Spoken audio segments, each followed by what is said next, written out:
What is going on, everybody? It's Stas here. Welcome back to yet again another video. And yes, I'm in my car right now. I'm kind of in a weird setting. I'm in the city. I had some time to film this video while I'm waiting to pick someone up. So I figured, why not do it right now? So we're going to be talking about, I have a bunch of notes here, 3 keys to successfully investing in the stock market. This is an investing video, not trading. This is simply investing long-term in the stock market. So let's just hop right into it, guys. If you enjoy this video, feel free to drop a comment down below. Tell me what you liked about it after watching it. Leave a like if you do like it, and subscribe to the channel if you're new, if I do earn your subscription. And let's get right into it, guys. So the first thing that you need to do, the first key, is to understand how to read financial statements, guys. This is literally like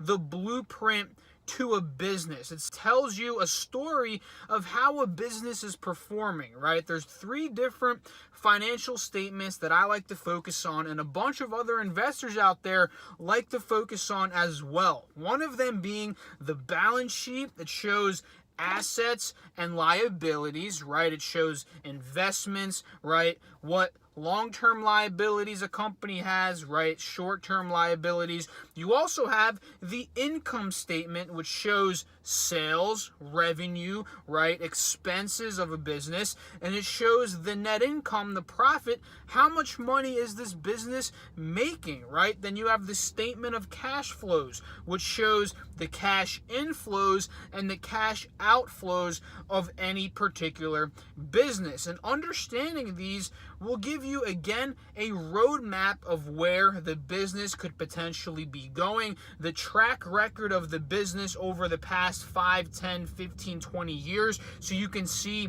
how have they been growing their revenues, how have they been growing their earnings per share. You get to understand a bunch of different ratios from just analyzing these numbers that can help you in computing, a future value of the company based off of cash flows. There's a bunch of different things that you can pull out from these financial statements that will help you in the future, and that will help you currently in picking businesses, right? You need to see how quick a company's growing year over year, quarter over quarter, things like this, right? And if you guys hear a bunch of background noise, yes, I'm in the city. Like I mentioned, there's a bunch of sirens, motorcycles, stuff like that. So I apologize if the background, the audio is a bit funky. But key number 1, understand how to read financial statements. Very, very, very critical when it comes to investing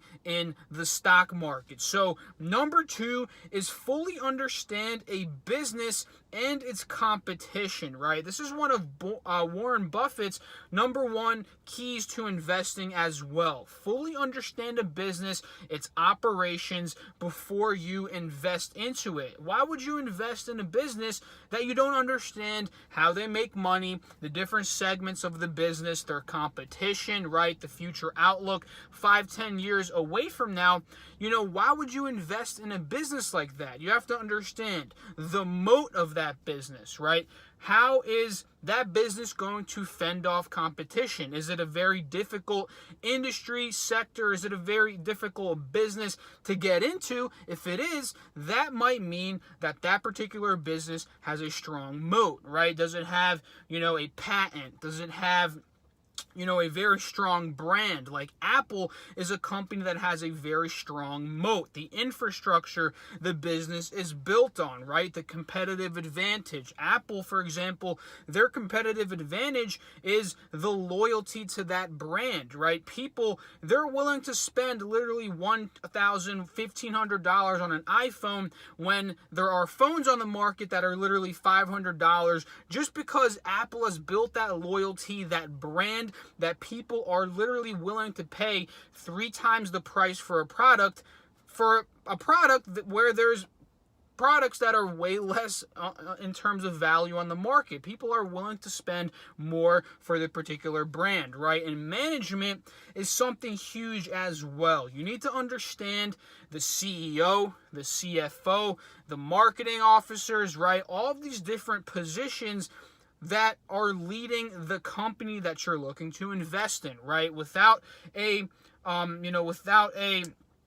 can I put this? Without a very competent executive team, a business can very well go off the rails and become bankrupt, right? So it's very important to understand who's running the business, right? Facebook has Mark Zuckerberg. He has his head on clear, right? Most people think that. I personally think that. That's why I'm invested in Facebook. Elon Musk is the CEO of Tesla, right? Many people don't agree with Elon Musk, but I think he's a huge visionary, and I think he's a very good fit CEO for that company to get where it needs to be in the next 5-10 years to please shareholders, right? Which is why I'm invested in a very small position in Tesla stock. So you have to understand these different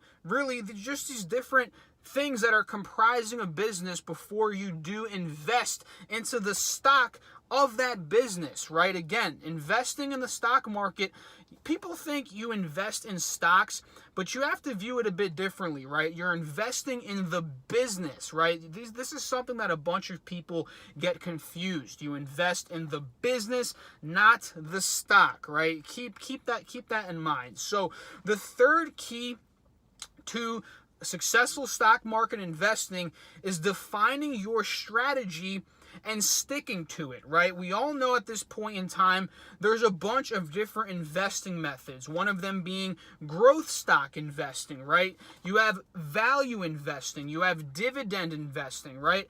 Pick your strategy, whether it's one of these three or, a combination of all of them, right? And stick to that and be focused to your strategy over the long run. And if you're implementing all of these different keys and a bunch of research and a bunch of analysis, you're going to be successful over time, right? Let's talk about growth investing and the difference between these so you can get an understanding. So growth investing is, think of like Facebook, Apple, Amazon, Google, PayPal, Visa, right? These are all companies that are growing year over year, and they don't really prioritize, except for maybe Apple because they are paying a dividend, but most growth companies out there, they're not prioritizing dividends, right? They're putting more money into the research and development, investing into the company, hiring new people, right? Expanding their product line so they can grow the business rather than paying some of their earnings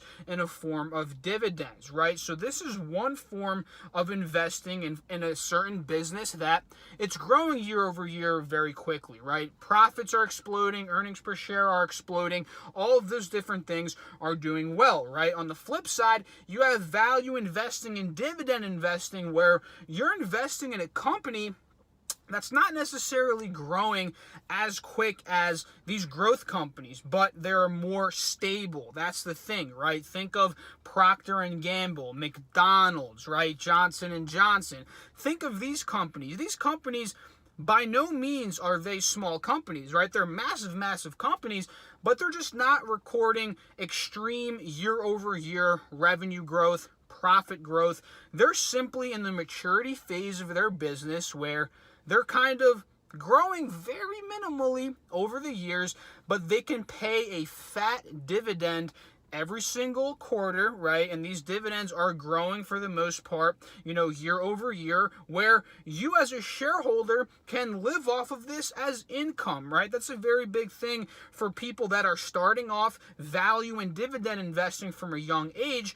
They can literally build this massive snowball by reinvesting the dividends. So over time, you're going to have more and more dividend income, and you can just live off of that, right? And if you're younger and you have other income sources, you can simply reinvest the dividends. So those are the three keys, guys, right?